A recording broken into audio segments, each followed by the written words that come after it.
Hello, everyone, and welcome to iCritic Live. This is the podcast where we talk about entertainment, pop culture, and life in between. I'm your host, Kevin T. Rodriguez, film critic of iCritic.net. Thank you so much for spending a few minutes of your time here with me today. Now, we have been doing a lot of talk about streaming and the economics of it, the frustration of a Narnia movie potentially not being in theaters, all sorts of stuff. Well, there was an article that I read, and we're going to post it up here in a second for those of you who are watching live, called Why Streaming Content Could Be Hollywood's Final Act.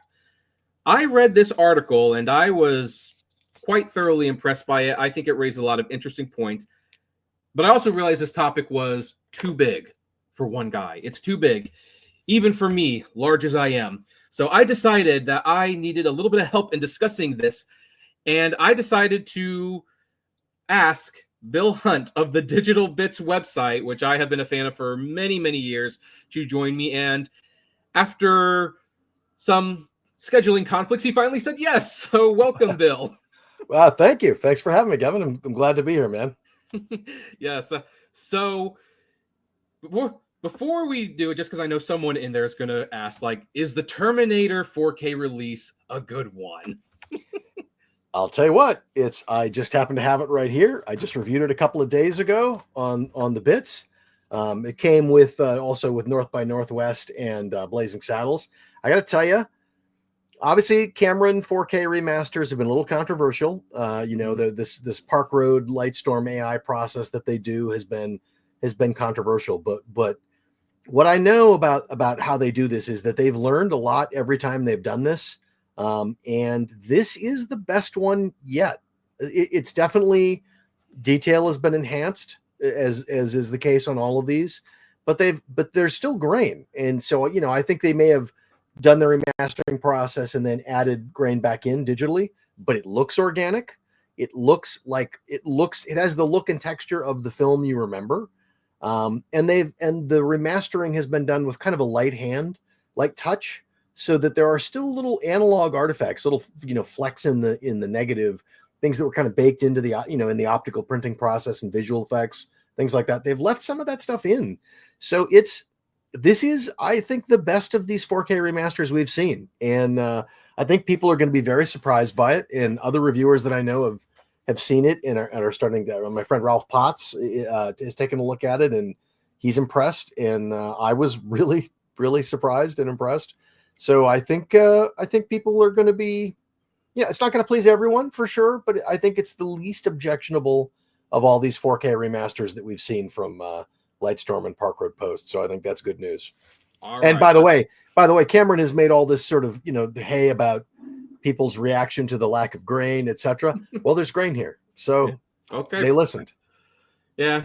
Well, James Cameron can be a little bit of a jerk, but he's successful enough, so I guess, as they say, you kind of earn your right at some point. But they listened to people. Clearly they listened, so there's grain. Unlike George Lucas, for example. I'm sure we could. Boy, that's a conversation where I even remember the post where you're like, I've just given up complaining about this. He's never going to be happy with these movies. So anyway, I shared with you this article from Forbes, Why Streaming Content Could Be Hollywood's Final Act. Now, this is a long article for those who can see. This is the article. It's very long and it's very detailed. But we're going to read the first couple paragraphs because I think it's going to set the tone. Although I should probably point out, I don't believe streaming is going to be the end of Hollywood, personally. Do you think streaming is going to be the end of Hollywood? No, complicated. No, but I think it is a complicated. I think streaming has really eroded the economic foundation of the whole business. Yeah, frankly. I think it'll continue, but it's going to be very different. Right, and that's, I think, what the article ultimately gets at, and that's a thesis I do get behind. So the article reads, and this is from Caroline Reed: "The future of Hollywood changed forever in August 1997. Far from the glitz and glamour of Tinseltown, two tech entrepreneurs sat in a cafe in the small Californian city of Santa Cruz and came up with an idea for a subscription-based mail-order DVD sale and rental business. It went on to become the world's most valuable media company. On the face of it, selling and renting DVDs was far from revolutionary. However, this wasn't any old rental firm. It was Netflix and its co-founders, Reed Hastings and Mark Randolph, had a game-changing trick up their sleeves. In short, Netflix customers didn't need to return the DVDs they watched. The catch was that until they did so, they couldn't rent any more, and in the meantime, the business collected their monthly subscription fees without needing to pay any postage. It was an incredibly smart move, but not a patch of what was to come. By 2009, Netflix was shipping 900 million DVDs. Boy, have times changed. That's my comment. Yeah. In year two, more than 10 million subscribers, accounting for around 1.3% of all mail in the US.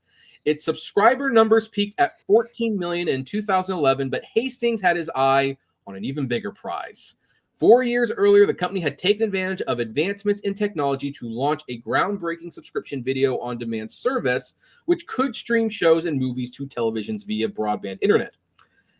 In the early days, Netflix only had 1,000 films available for streaming compared to the 70,000 they had on DVD. The technology was so far behind of its time that it took years for widespread broadband adoption to catch up with it. However, when it did, the popularity of its platform surged past its mail order business, taking it to the current tally of 282.7 million subscribers. And I highlighted the final sentence: traditional media companies didn't see it coming. Now, here's the first question I have for you, and I have an answer, my own personal answer for this one. What was a situation, because you've been doing this for a long time, all the way back to DivX and things like that. Yeah. What was a release or a time when you kind of looked at something and you realized physical media was taking a less important role in the studio's eyes? Like, there was just something there that was like, this would have never happened if this was still important to companies, or as important, I should say. What was that title or situation for you? Yeah, I can tell you exactly what it was. It was when the 4K format was brand new, and Disney went about a year and a half releasing almost every major animated catalog title, all the Marvel titles, all the Star Wars films. They released a bunch of them every month. They just dumped them out. There was hardly any PR, hardly any press. 10 years earlier, had they done this on Blu-ray, there would have been a big event, a big party. They would have made a huge splash, advertising everywhere. They just dumped out pretty much the entire MCU at the time, all the Pixar films, a couple of the key classic animated films, all the Star Wars films. They just dumped them out over the course of, like 35, 40 titles over the course of a year. Just boom, boom, boom, boom, boom, just dropped them all out like it was an afterthought. And clearly the goal was, okay, let's get all this stuff out on physical media before we make the leap to, streaming. And it was just, when that happened, I thought, okay, this is the end. Something's coming to an end here. Something has really shifted. They don't care about this stuff. It's just like, let's just fire sale all of this stuff on disc, because our plan is to not sell discs anymore after this. That's pretty much when the writing was on the wall for me. It was right then that I thought, okay, there's a problem here. Yeah, I remember when Disney was releasing the Platinum Edition DVDs. The Snow White one was, I think, the first DVD I bought specifically for special features. Like, that was a situation where special features sold. And then it was always a big event, oh, we've got Beauty and the Beast coming out next year. Yeah. And then the Lion King, oh my gosh, they made such a big deal of the DVD. I remember when the Blu-ray came out. I remember they made a big deal about the Lion King Blu-ray 3D. Let me tell you, the 4K came out, and it was almost kind of like, oh, that's out? that's out now. I can tell you that when the Lion King Blu-ray came out, they threw a huge party up in Hollywood. They had Elton John there. I mean, they had live animals, live African animal giraffes and things at this huge media event. And then when the 4K came out, it was like, here it is. Barely a press release almost. And it was like, boy, that's a shift. That was a big shift. And it's clearly they already had, they were already planning Disney Plus. They were already moving in that direction, and they knew it. And they just thought, well, let's just get as much of our catalog, the key titles that everyone's going to want to buy. Let's just dump them out so people buy them. The Walt Disney Signature Collection, as they called it, was anything but a signature collection. It was like, well, I could take the 4K disc, but I don't feel like I can get rid of my old stuff either. Yeah. So now that wasn't when I realized that something was changing in the wind. Now I noticed something, and it was a little late because I'm late to a lot of things, but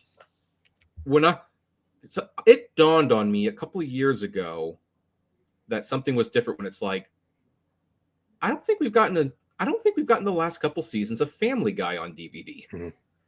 Because Family Guy is arguably the DVD success story. Like, that is the success story. A show that got canceled twice, goes to DVD, sells bonkers, and makes so much money that they put that thing back into production, and really sold so well that people forget that when Family Guy came back, it didn't do great in the ratings, but the DVD sold so well, along with the merchandise, that it kept the show in production. And when they stopped at season 17, now we're on season 21, and it's like, like that, that's interesting. Like, the fact that this is no longer a factor. There were a number of television shows like that. Homeland is a perfect example. Fox released the first several seasons of that show on Blu-ray and DVD, and then they just kind of stopped. There are a lot of shows that fall into that category, and part of it is the studio's own kind of hubris, was responsible for that, because they would charge a lot of money for individual seasons of these shows on DVD and Blu-ray. But what people began to realize is that, if we wait and don't buy the individual seasons when they come out, when they're all done, there's going to be a box set that's got everything. And that box set is going to be cheaper than if I bought all the seasons individually.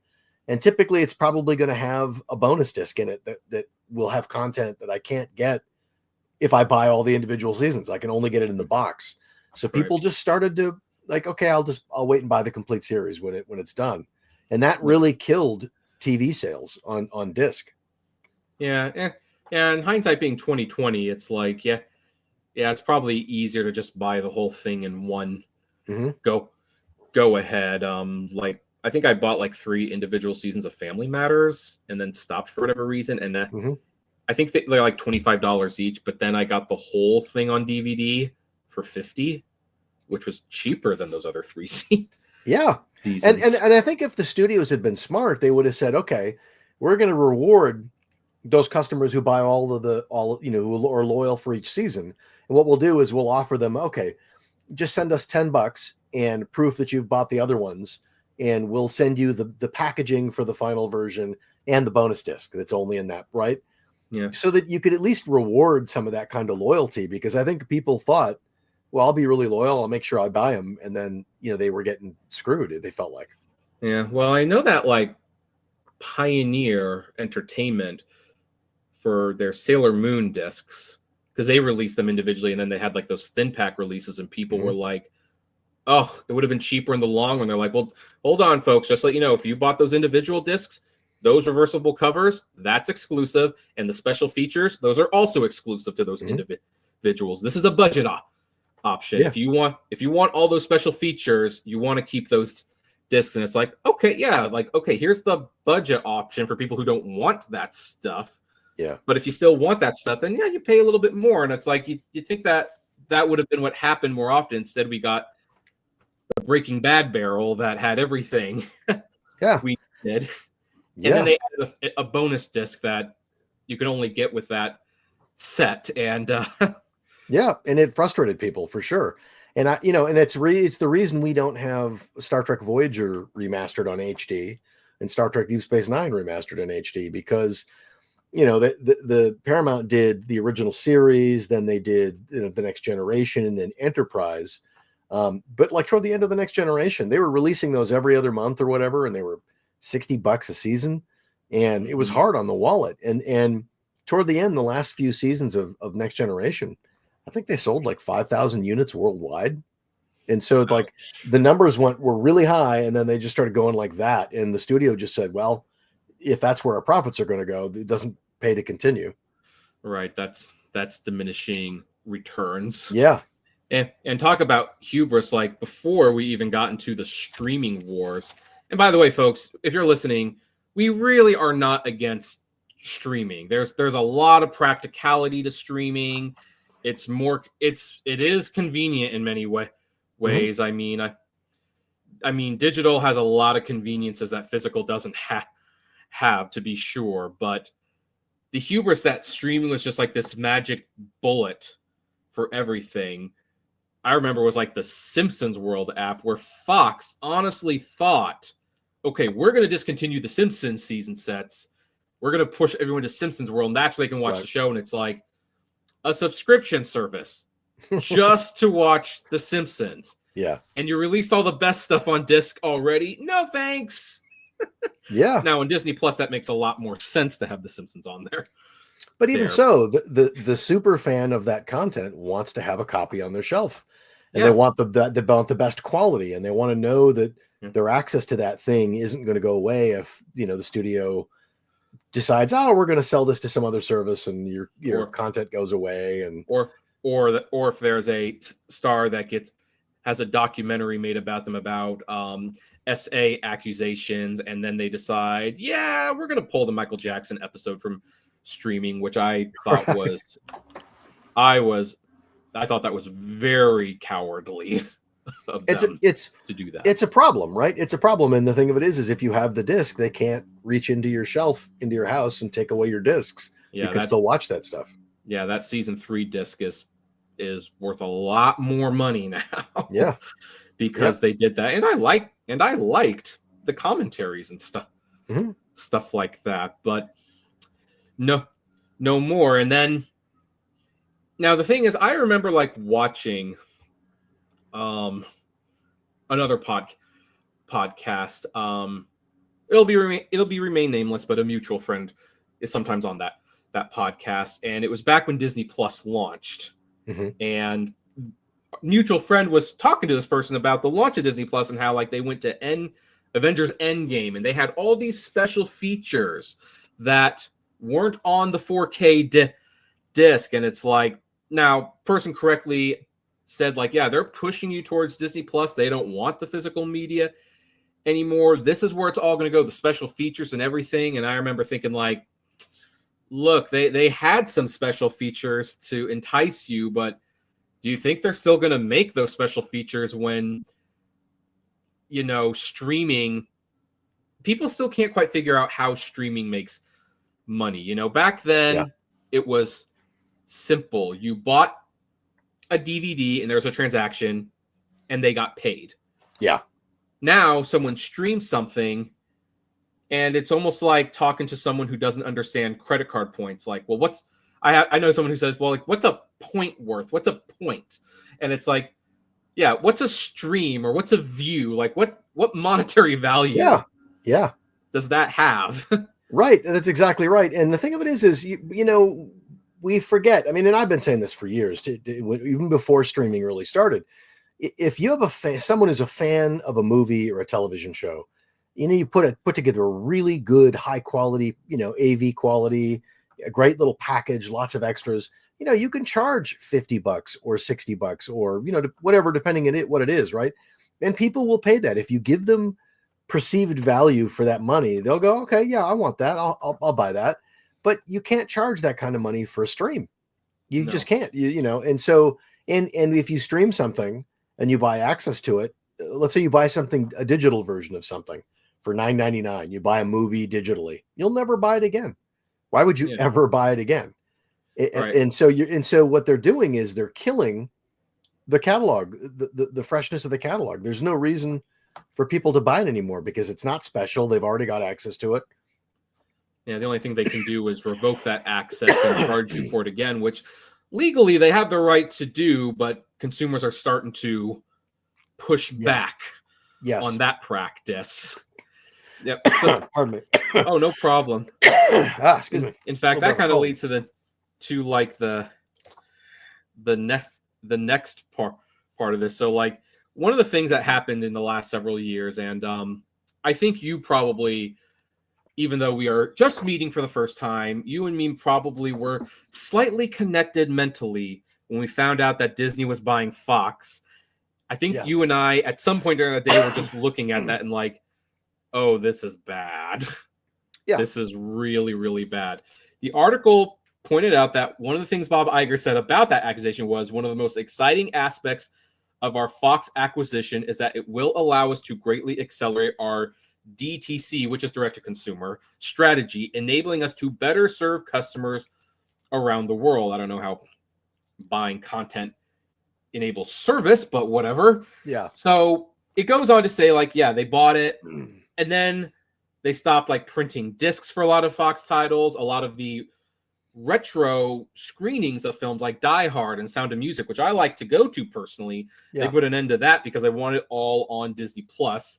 And I love this line in the article. Then came the news investors had been dreading. Instead of making money from licensing content to Netflix and selling DVDs and putting things in theaters, Disney announced in February 2019 that it would lose around $150 million of operating income that year from withholding content. And for those of you who say, like, well, that doesn't sound too bad, keep in mind, this was February. Year was still young. Right. They had there was a lot more money they could lose. Yeah. And the thing is, you know, the thing that's just doesn't compute for me is when they, like, I can see, okay, we want all that Fox catalog content. We want to put it on our streamer to make it available exclusively on our streamer, right? If they had actually done that, that would have been smart. If you could watch all of those films on Disney Plus, all of the deep catalog, all the amazing content that they've got, but they didn't put hardly any of that stuff on Disney Plus. So they bought it and just basically shoved it in a vault, and then nobody could access it. And it's like, how is that a money-making strategy? That makes no sense at all. Iger recently this was not in the article, but was recently defending buying Fox. So like, well, look, we got Avatar and we got some Emmys out of it. And it's like, well, look, the second Avatar movie was a $2 billion grossing film, but you need at least 50 more of those to get your $72 billion. Yeah. And look, they bought Star Wars. They wanted Star Wars, right? And they bought the part of the Marvel catalog that wasn't officially part of the MCU, but now they can make it part of the MCU if they want to. But they just did everything. It feels like they did everything wrong. There are so many things that they could have, so many great catalog titles that they could have put on Disney Plus. That would have been a reason for people to buy Disney, to subscribe to Disney Plus. Because I'm sure you've had the same experience that I have. You subscribe to Disney Plus and you watch, like, Andor or The Mandalorian or, whatever the Marvel show is. Mm-hmm. And then you start to scratch a little deeper and it's like, wow, there's really not a lot here. Like, there's really not a lot of good, deep, where's the classic animated, why isn't that all in 4K on Disney Plus? Yeah.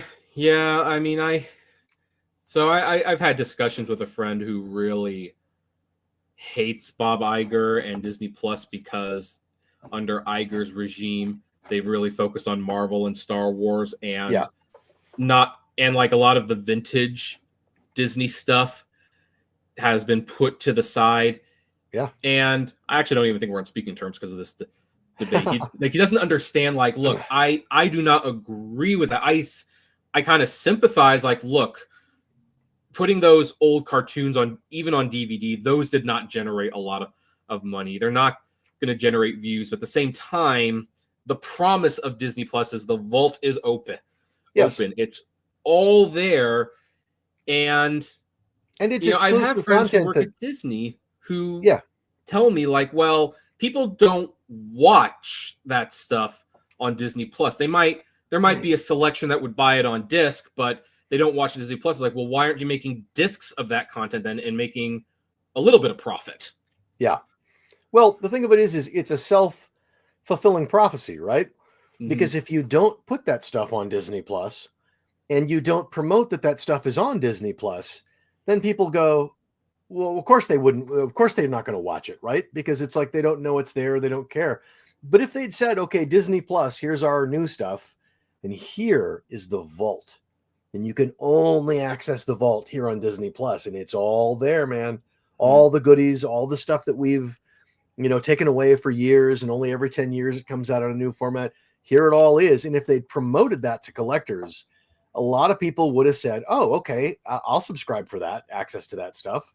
But you have to, you have to put the cart before the horse. You have to basically go, okay, we're going to try this and we're going to market this and we're going to sell it. We're going to stand behind it. And it's like the saying from Field of Dreams, if you build it, they will come. Mm-hmm. Right. But you got to build it and you got to actually go, hey, it's here. Yeah. And they didn't do any of that.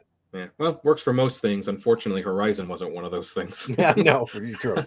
I couldn't resist because, Kevin Costner. Yeah, I always think that Disney Plus should be adding more tabs than what they currently have. There should be a Vault Disney tab, which is like specifically old shows and programs. There should be a Touchstone Pictures tab for like all the Touchstone stuff. All the classic animated stuff should be on a tab. All the classic live action stuff should be on a tab.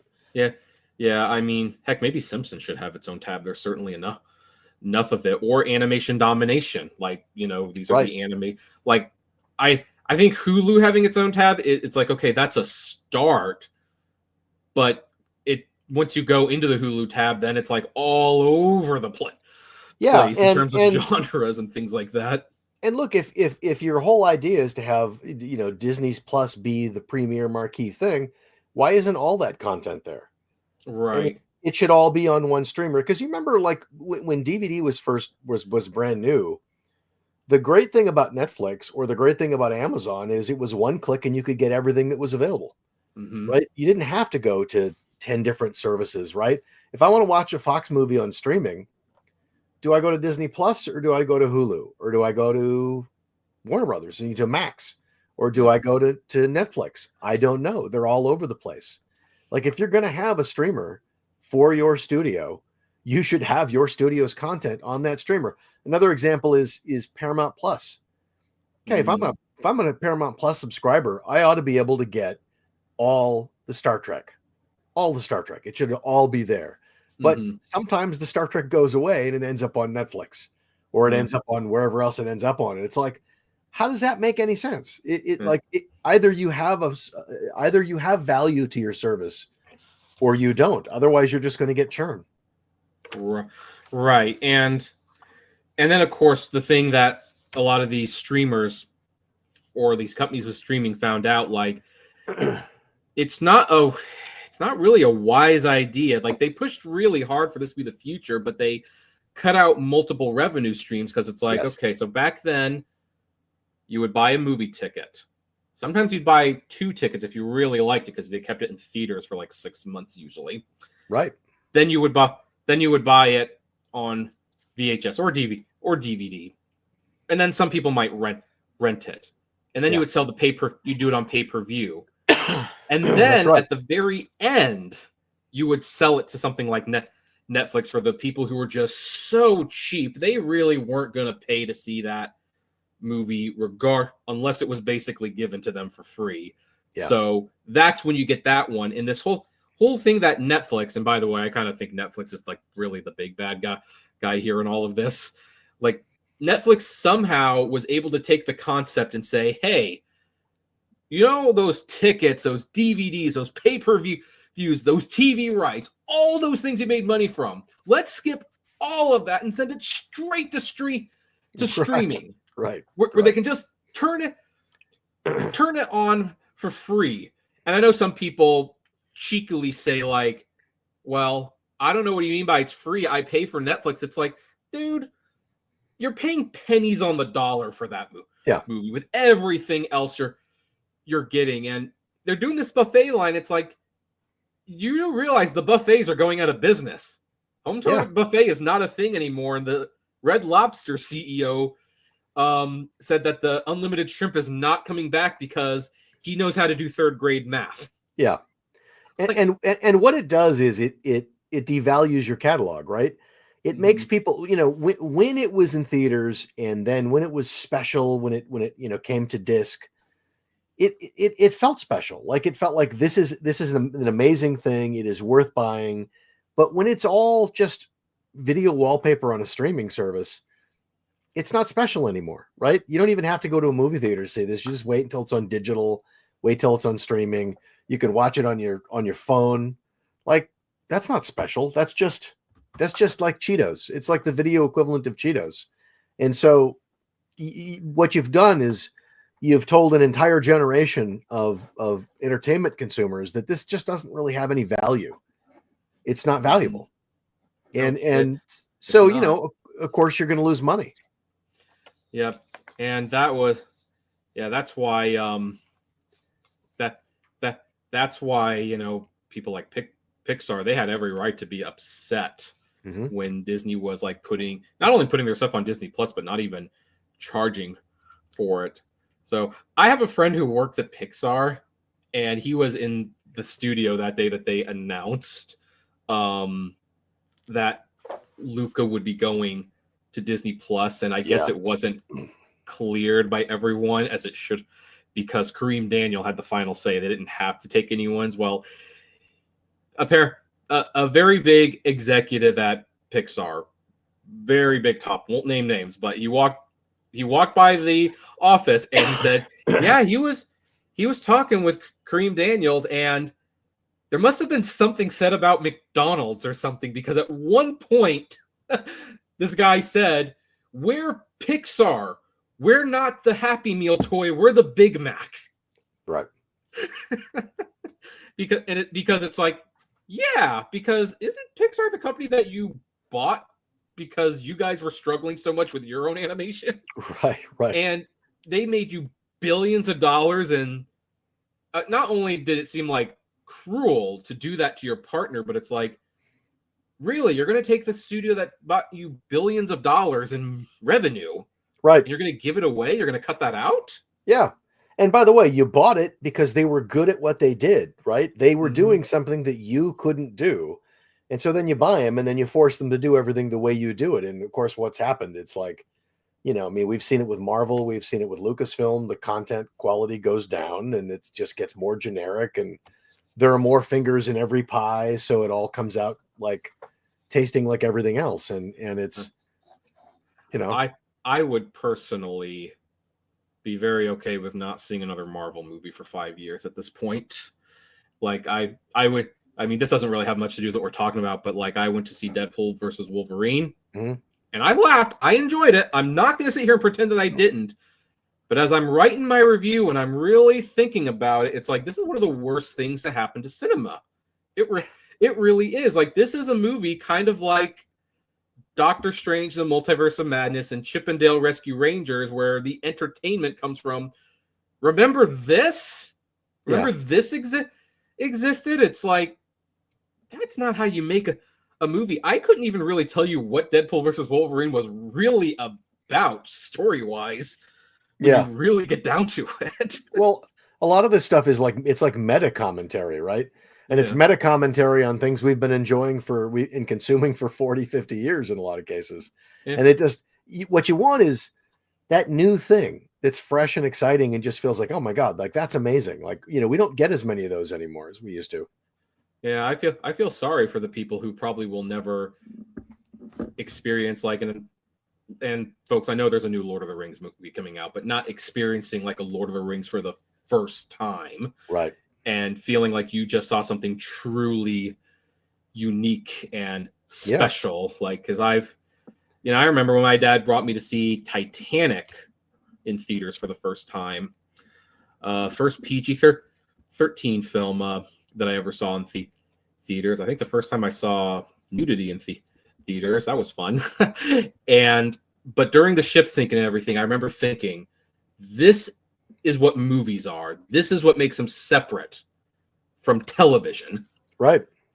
And you can still create those experiences. Ironically, Netflix, because I actually do see Netflix movies in theaters. I'm somewhat near the Bay Theater, which they own, and they sometimes will let like the Art Theater and the Frida Cinema, which is nearby in Orange County, show Netflix movies. And every single Netflix movie I've seen in theaters is still better in theaters than it is on their streaming service. Yeah. Yep. Now this part of the article like really highlighted what one of the big problems was. And when I read this article, I just can't help but think of a comment Christopher Nolan made when he said Hollywood is dismantling their legacy and what makes them successful, they don't even know what they're dismantling. Yeah. Where this article points out, if a family of 4 go to see a movie at the theater and like it so much that they return, they need to buy a total of 8 tickets. According to AMC, which has the largest share of U.S. theater market, the average ticket last year was $11.23, which gives total takings of $89.84 from that one family watching that movie. Disney gets about 50% of that haul, giving it $45. However, if that same family is prepared to just wait a few months, and really it's less than a few months these days, Sometimes it's a month. For the movie to hit Disney Plus, it will cost them just $9.99 a month. That's with ads, but we'll skip over that for the time being, which is the minimum subscription period. This doesn't just give them access to that movie as many times as they want, but they also get every other new release that hits the platform during their subscription term, as well as Disney's entire back catalog. Not only was the price even cheaper at $6.99 when Disney Plus launched, but subscribers could even share their password with anyone they wanted. So yeah, when you read things like that, you can't help but wonder, yeah, does that math add up to the point where this is a sustainable business model going forward? Yeah, the answer is it doesn't. It just absolutely doesn't. And it's more complicated even than that, right? Because let's say every region of the world where you're going to have a streaming service, let's look at the North American market. Let's look at the United States, right? Streaming Disney Plus in the United States. There's only 124, 125 million households in the US that have TVs, that are TV households.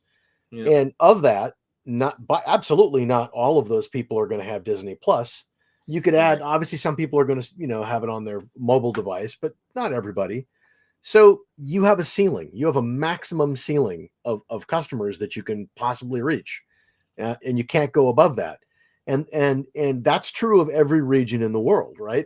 And on top of that, if you're going to build a streamer, you have to have servers and bandwidth and infrastructure in every region, right? Mm-hmm. Dedicated in every region, which means you've got to spend a lot of money on infrastructure.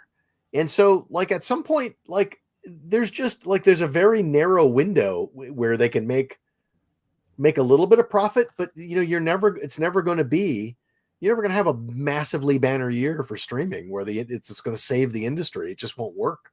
Right. You've got to. Yeah, go ahead. No, it's a real problem. I mean, the thing of it is capitalism basically works with 2%, 3%, 4% growth year over year. But the problem with the streaming model is there's a cap. There is just a cap, and you're never going to be able to exceed that cap. Right. And some people would argue at this point, but if there's that cap, wouldn't that apply to discs as well? And it's no, not necessarily. One, people can lose discs. They can damage them. They can get this disc, but the Lord of the Rings extended editions are coming out next year. So I guess we're buying that again. Yeah. Again. So if you're a disc collector and you're watching this, ask yourself, what's your favorite movie? Right? What's your favorite movie? Let's say it's Star Wars. Let's say it's Terminator 2, whatever it might be. Amadeus. How many copies of that film have you purchased on various formats over the years? And for a lot of enthusiasts, it's a significant number. Yeah. So that one is Laserdisc, DVD. That one I only purchased once because I didn't own it on DVD or VHS. Right. So I only bought the Blu-ray, the Digipack, and I will definitely buy it when it comes to 4K. So that will definitely be a thing. But I have bought the Lion King. Let's see here, there was VHS, there was DVD, there was Blu-ray, and then there was 4K. I bought that thing. Oh, and I bought the 3D version because I have a 3D TV still. I have 2 3D TVs. Yeah. That's 5 times. Yeah. I bought that thing. Yep. And Disney basically says in the future, we don't really want you to buy that again. And it's why? Right. Why would you see? That's the crazy thing is that's just free money. That's the amount, that's low hanging fruit. That's easy profit. If you have a super fan of a thing and you give them really good quality, and they buy it and they're excited and they have it. They love it. They're happy. They're happy that they feel like this thing is special. This movie is special. And guess what? 5 years later, you come out and go, look, we've got an even better. The quality is even better. There's whole new extras that you never knew about before. And here's a whole new package. It's like, if you're a super fan of that thing, you're going to go, yeah, all right, I'll buy that again. And that's, but if you're a digital consumer, you'll never buy it again because there's no reason to. Yeah, I got some funny comments on X when I got the Columbia Classics Volume 4 4K set, which I noticed that they ran out of all the movies of the quote, so I don't know if we're getting another set of that again. But I popped on A Man for All Seasons, and I tweeted, because they're still called tweets, I guess, like, I'm such a movie dork, but this is the best A Man for All Seasons I've ever looked. And I got several, what's A Man for All Seasons? Right. It's like, so now here's something interesting, and I think this is actually going to, because I definitely have some things that I want to ask about this. Like, this article says, furthermore, as subscribers don't have to pay to access individual shows, it isn't possible to attribute subscription revenue to each one, which makes it harder to calculate where they covered their costs. Now, there's two issues with that one. One, yeah, we're going back to the American Express point thing, like, well, what's a stream worth? Yeah. But it also begs the question, well, at some point, if this is truly to be profitable, and they're going to have to justify some of these $200 million movies for a streaming service, they're going to have to find a way to make it where they can guarantee, like, this is something that made us money. And the question is, how do they do that on streaming? I've got an idea, but I kind of wonder if what your thought on that would be. I think it gets into some pretty shady mathematics. I mean, and think of it as it's not just profit, right? We forget that these movies and television shows we love are assets. They are, on film, or they made digitally, which means they're on hard drives, and you have to maintain that stuff. Digital doesn't last forever. We know film prints and negatives don't last forever. And that requires remastering. It requires care. You have to preserve it. You have to tend to it. You have to make sure that the old hard drive that the thing is on gets transferred to a new hard drive so the data doesn't get lost. And that costs money. And the thing of it is physical media was the source of profit that funded that work. Mm-hmm. And in the streaming world, there's much less source of revenue to do that kind of thing. Right. I mean, that's why we sadly probably won't get a sequel to Dungeons and Dragons, because that underperformed in the theaters. And by the way, it was way better than I thought it was going to be. Mm-hmm. And then but it comes on streaming and it does great numbers. And it's like, well, that's nice. But had that been a DVD success story, that would have added another $100 or so million to what and it's like, oh, well, now we can count the numbers. Yeah. Now, here's how I think. And by the way, this is one of those things, like, people, you really got to be careful what you wish for with everything being streaming. I think Canopy might be the sneak preview to how these companies are going to start quantifying that something is successful. Now, you can't see it because I'm not logged in. And Canopy, for those of you who don't know, this is a free streaming service if you have a library card. And you can stream these things once you have a library card. And library cards are great, not only for this, but because you have access to books, which I love reading. But the way it works is when you click on a movie, like, it says watch now, but if you're logged in, it says this movie will cost you 3 tickets. And you are given a certain amount of tickets each month to watch stuff. And like a short might cost 1 ticket or things like that. Now, that makes sense because this is a free streaming service. It's basically government funded. But do you see a future where, like, maybe Netflix and Disney Plus starts doing something like a ticket, where it's like, now you're paying for a certain amount of tickets a month, and if you use them all up, you got to pay more money for these tickets? Like, maybe they could also do a situation where it's like reward points for being being part of Disney Movie Club, you get reward points that you can redeem for streams or, whatever it might be. I mean, it's Well, possible. They stopped Disney Movie Club, which Right. that another short-sighted decision by Disney. The direct-to-consumer market is that like falls way in line with their direct-to-consumer model, and they still got rid of it. Yeah, but I mean, the thing of it is that they could find a way to do something similar, but I just don't see that it's ever these new ideas that they have related to streaming. I just don't see that they are ever going to bring in the kind of revenue that they used to make in theaters and on physical media. Like, and in the various, license to cable, license to the pay-per-view, that kind of thing.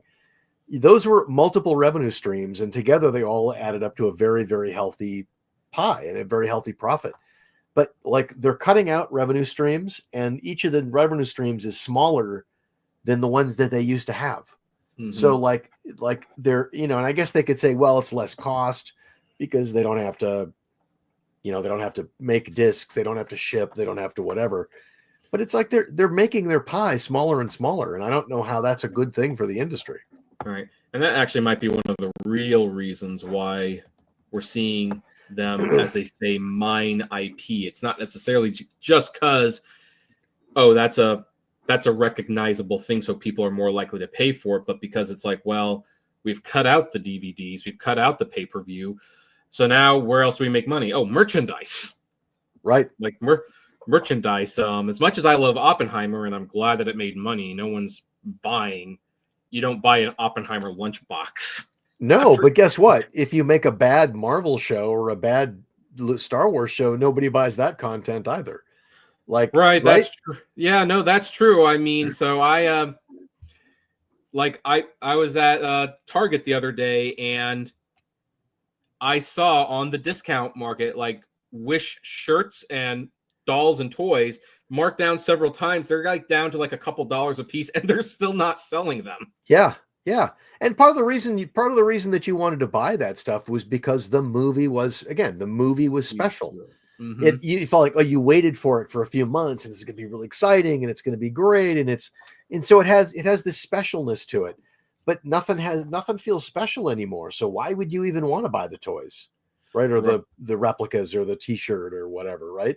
Yeah, I mean, I did buy the 4K release just because I own all the other Disney movies on 4K. Why wouldn't I own this one? Right. But I actually haven't watched it. Yeah. Since theaters. Right. And of course, like one of the other reasons people didn't see that movie, aside from the fact it wasn't good, was like when they're like, oh, was it good? Not really. It's like, oh, so I can wait for Disney Plus, which, back then my attitude when they say, oh, so I can rent the DVD, my whole attitude was, if it's not worth paying to see in theaters, why the heck would it be worth renting on DVD? Yeah. But the interesting thing is if you, like, back in the day, if you rented it on DVD or Blu-ray and thought, wow, that's pretty good, I might want to buy a copy of that. And you would buy a copy of that. But like, if you rent it now, well, there's no point. Why would you rent it again? I mean, if you've got access to the description, you can watch it again whenever you want to, but you won't pay more money to do it again. And like, it's just, I mean, that's the weird thing is streaming has kind of replaced the rental market, but it hasn't replaced the sales market. And the sales market is really where you made the money.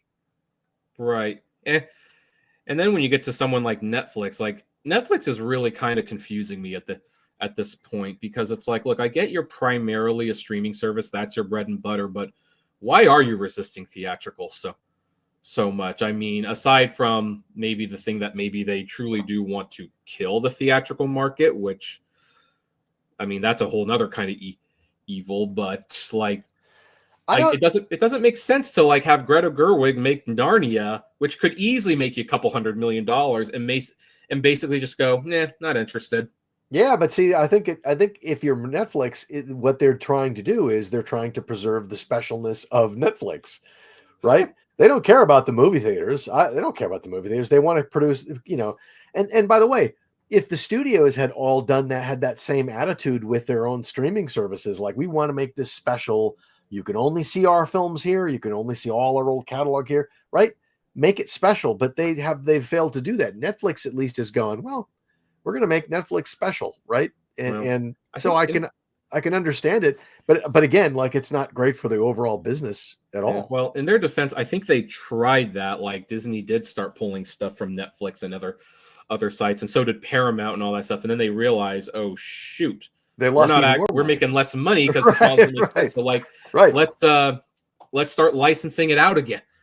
I think the smartest thing in the world, like, the problem is, I don't know how many streaming services there are now, 8 or 10 or more. I mean, I think the average fan of media has a budget for 2, maybe 3 streamers a month, that a max that they might subscribe to. Most people, I'm not saying like the super fans, but most. Yeah. So if there were only 3 or 4 streamers, then people could actually afford all of them. But now they can't. And so, I mean, I think what makes sense, some of these studios that have streaming operations, it makes no sense to me. Why does Paramount have a streaming service? Like, Paramount would make it was CBS All Access originally. Yeah, but Paramount would make more money if they didn't have to pay for all the streaming infrastructure and all that jazz, and just made content and sold it to Netflix, sold it into theaters, then sold it on physical media, then sold it to Netflix and cable. I think they'd make more money.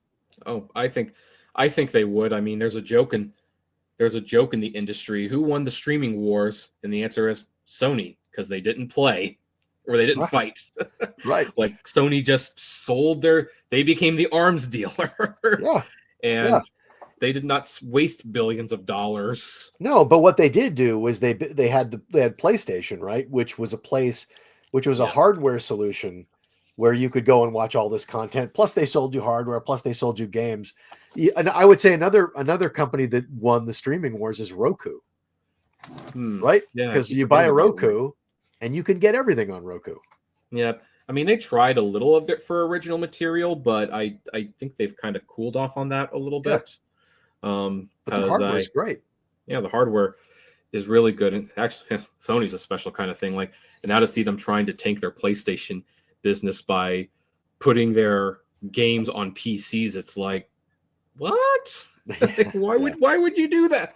Yeah. And they're like, don't worry, we'll make them run so poorly no one will want to play them on anything but a PlayStation. It's like, right. Yeah, but doesn't your reputation just come up that the games suck then?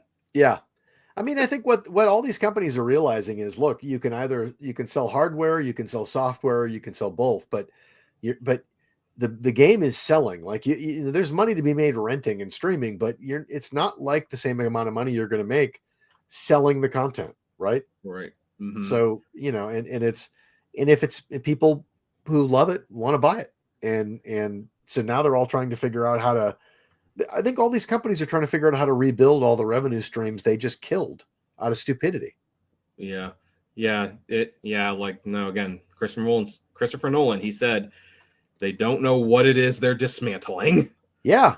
And part of it, like, look, man, there were movie executives, there were people who really understood physical media and who built that business and who, right.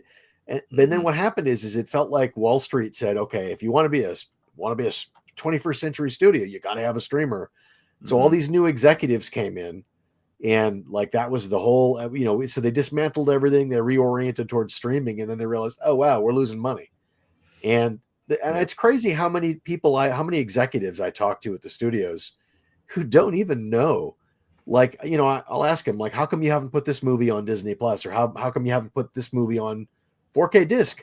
And sometimes the answer is, do we own that movie? Is that ours? Like, the executives don't even know their own catalog because they're not customers of their own product. Right. Well, yeah. Well, I was like, we've been talking about Disney a lot, which was not the intention, but they're just such a good example. No, they are a prime example. Yeah. Where, they keep updating that Genie Plus and then Lightning Lane and everything like that. And one person wrote an article and said, has Bob Iger ever actually tried to use the app that they are trying to push onto people? Like, if he had this on his phone, would he be able to understand how to use it? And would he have a good time? And and has he left the park with his family after having gone through this whole, jumping all through these hoops? Would he have felt like his money was well spent? Yeah, I remember reading Phil Vischer's book, the creator of VeggieTales, and when he was having like a near the end where there was like some problems and it looked like his company was going under, and it did. He like went to the movies and he actually realized at some point, I kind of lost touch with this. I actually think executives should be forced to go to the movies once every couple of weeks just so that they can stay connected with how the world works and how their movies are consumed. Yeah, and I think if you're a movie executive, I think if you're in order to be an executive for a studio, you ought to have some knowledge of the studio's history. You ought to be familiar with like the great films the studio has made. That ought to be like qualification number one. What are your favorite Paramount movies? Like, you shouldn't be able to get a job at Paramount unless you know the catalog, right? You can't get a job at the Olive Garden if you don't know what your favorite dish there is. Right. If you don't know the menu, you can't. Exactly. But that's the thing is a lot of the executives they don't buy the discs. They don't really watch movies. They don't really like movies. Some of these guys got a Harvard Business School degree and they worked at 3M and now they're at a studio, and it's like there's just no connection to the product or to the audience that consumes the product. There's no awareness of why this audience loves this product and how they want to consume it. Like it's a weird thing.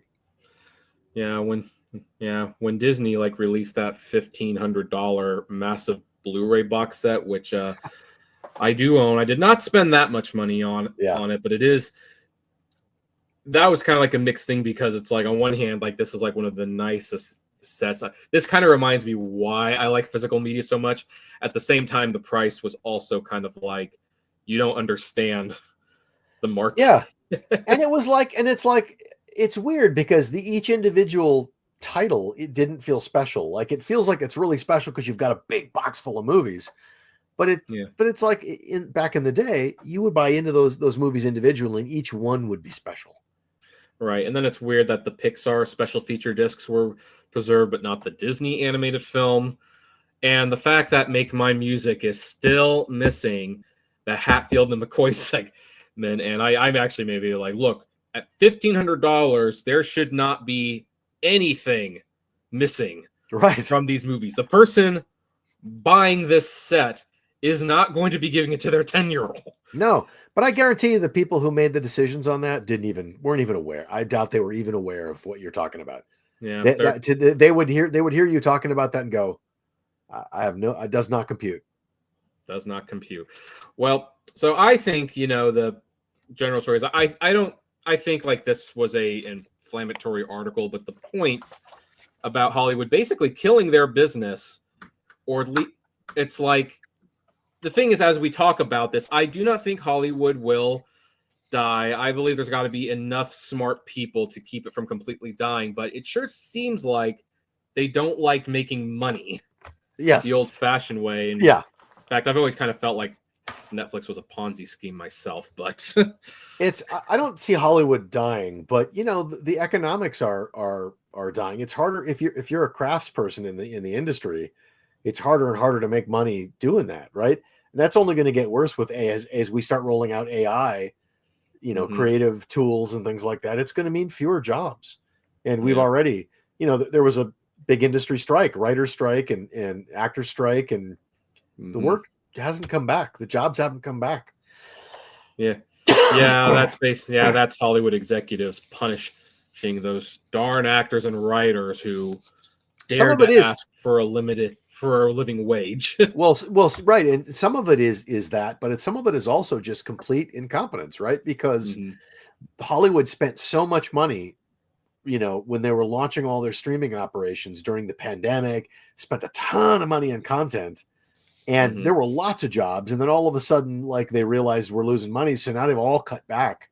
So now there are fewer jobs, and it's so it's kind of this, again, it's all feeding on itself. I'm hopeful, kind of like I'm hopeful for our political system, that at the end of the day there's enough smart people in the room to prevent complete disaster. So yes. But I do want to ask, this is not related to this at all, but this goes to show that I'm a movie fan. I don't even like this movie very much, but I have to ask the question. Sure. Excuse me. Have we officially lost the Alamo? I I don't want to say yes, but it's possible. It's possible because I know Robert Harris, my friend Robert Harris, was championing a restoration of that, and I believe his feeling was that if something hadn't been done, this was 2-3 years ago now. Yeah. If something wasn't done, you might lose it, and it's possible. It's possible that it's lost. I mean, never say never, but I mean, look, the best possible situation for that movie would be for something to start today, and maybe who knows, but all the time that goes by, yeah. I mean, look, we're gonna lose films because sooner or later there's going to be the movie that's sitting on a hard drive, that isn't going to get preserved the way it should, and the hard drive will stop working, and well, you think that Toy Story 2 story where the person was working on the movie and accidentally put the main file into the delete folder, right? Like that was like almost like the starkest warning of just how fragile digital stuff is, and the only reason they didn't lose that movie was because there was a lady who was working remotely because she was on maternity leave and she had most of it, right? And so complete disaster was averted, and Disney thanked her by letting her go last year. Right, of course. It's like no loyalty whatsoever. So yeah. So that's sad to hear, because I'm going to be honest. I do not think that John Wayne Alamo movie is very good. I think it's a average film personally, but at the same time, it did get 10 Academy Award nominations. It was this big deal. Like, you don't want to lose it at the same time. No, yeah. I mean, the thing of it is we don't realize that, something like 80% of the films made before like 1930 or 40 are gone. Right. And we don't think about that in today's terms because we seemingly have access to everything. But, 50 years from now, we might lose there might be films that we all love that just literally it might be that the best quality, the way some of these things survive is, and this is going to sound funny, but it might be that somebody goes, oh man, we've still got a Blu-ray of that sitting somewhere. Is the Blu-ray good? Oh my God, the Blu-ray's good. That might be how this stuff survives, right? Yeah. You just don't know. And I can tell you that, there are special features on finding their way to 4K releases today that were sourced. The original tapes or the original masters, or nobody knows where they are, and they were sourced by somebody who said, well, I've got the DVD, so let's just rip the DVD and upsample it and we'll put it on the new, right? Like that happens every day. Well, some of those special features definitely look like they were sourced from a DVD or a Blu-ray, but it's like, I mean, it's one of those things like, well, beggars can't be choosers. We're glad to have it at all. That somebody, I mean, that's also one of the reasons why, like, one of my favorite shows, which can never be aired because of the legal complications, Siskel and Ebert. Like, thankfully there's a fan site that's preserving as much of it as possible. There's a YouTube channel. It's got like hundreds of episodes.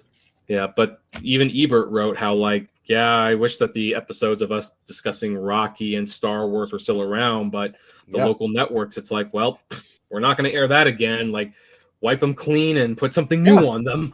By the way, Monty Python, a show that just a really important show in the history of television, right?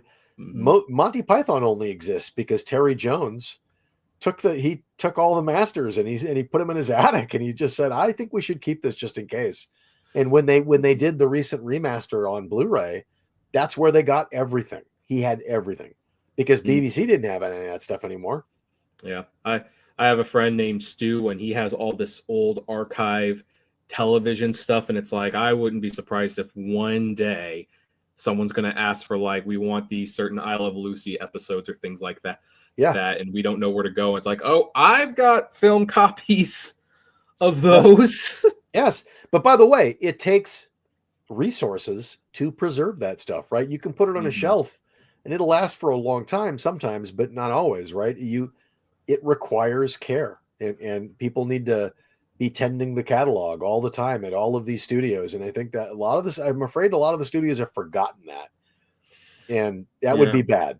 Well, the Universal Music Fire, that definitely showed that there that there's some carelessness. And it's funny, like we've been picking on Disney and Netflix. I actually think Universal's probably the worst in trying to kill theatrical. This whole idea that they're sending stuff to digital 17 days after it goes to theaters. It's like, that's I'm glad the Wild Robot is bucking the trend and still making money. They would have made more money if it wasn't available at. I know. The Wild Robot is the one I was thinking of. It's like, I couldn't believe how fast it became available on digital. It's like, oh my God. Right. And it's like, guys, have you not learned anything with DreamWorks movies? They tend to have slow starts. Right. And it wasn't even like it was a bomb. It like made 40 million the first weekend. It's like, that's not bad. Yeah. And the reviews were good, right? It's like, it's crazy. Yeah.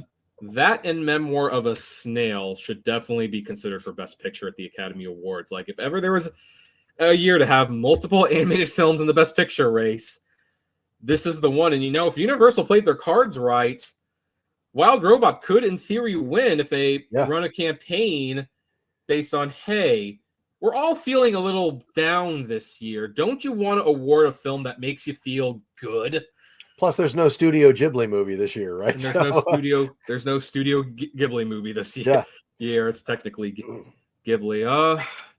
My pug Lilo, she wants attention, and it's been about an hour, so that's about twice as long as I can stand listening to myself. So I think our viewers, it's probably about 3 or 4 times. But you helped this time, so thank you.